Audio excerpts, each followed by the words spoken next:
एक बार एक व्यक्ति मर करके भगवान के यमराज जी पकड़ कर ले गए।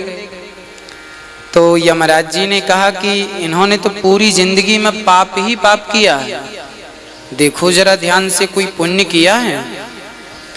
तो एक बार पूरी जिंदगी में इन्होंने एकादशी का व्रत किया था। अब उससे पूछा गया, क्यों भाई, तूने तो सारी जिंदगी में एकादशी की नहीं, इस दिन एकादशी कैसे कर ली? तो उसने कहा, एकादशी क्या होती है? यमराज जी ने कहा, तुझे एकादशी के बारे में पता नहीं है? बोले ना। तो बोले, तूने एकादशी का व्रत कैसे किया? तूने तो निर्जला व्रत किया था।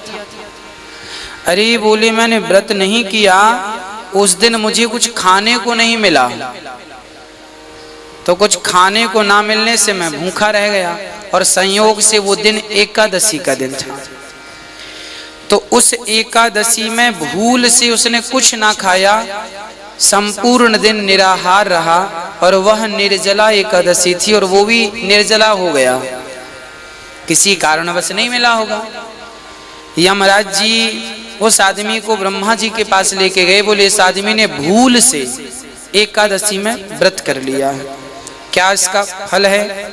बोले भगवान शंकर जी के पास जाओ। शंकर जी के पास गए, बोले नारायण के पास चलें।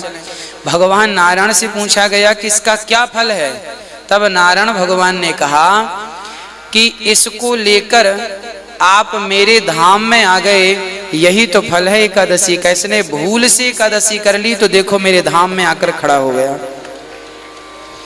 एकादशी का यही फल है। हिंदू धर्म में हम सभी सनातन धर्म फॉलो करने वालों को, सनातन धर्मियों को एकादशी का व्रत तो निश्चित करना ही चाहिए।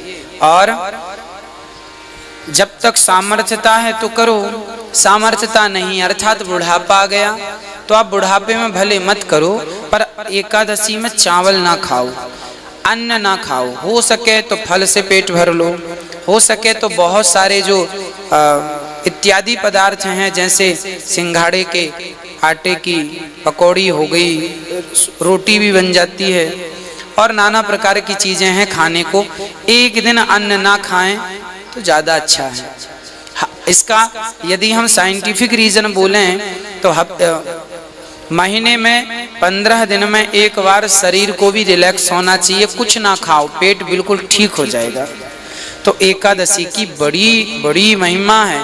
अम्बरीश जी ने एकादशी का व्रत किया, उसके प्रभाव से भगवान ने अपने सुदर्शन को नियुक्त कर दिया, है ना। एकादशी की बड़ी महिमा।